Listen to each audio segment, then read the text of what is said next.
This is a Christmas present I bought for my granddaughter. It's a unicorn candy hand wash. She'll love it.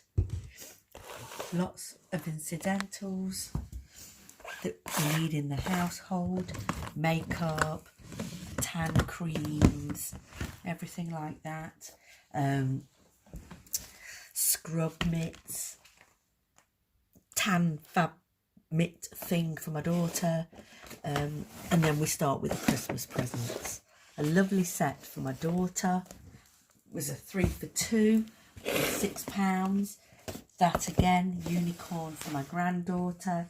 And then a Christmas family play together catchphrase. And then we went for the £10 things.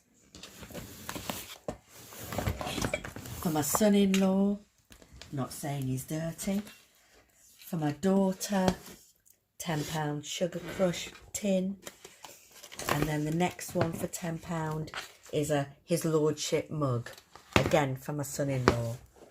Then something for me, a £14 number 7 moisturising kit, a birthday present for my granddaughter whose birthday it is tomorrow, and a Jack Wills cup with socks and hot chocolate and marshmallows for my teenage daughter who loves Jack Wills.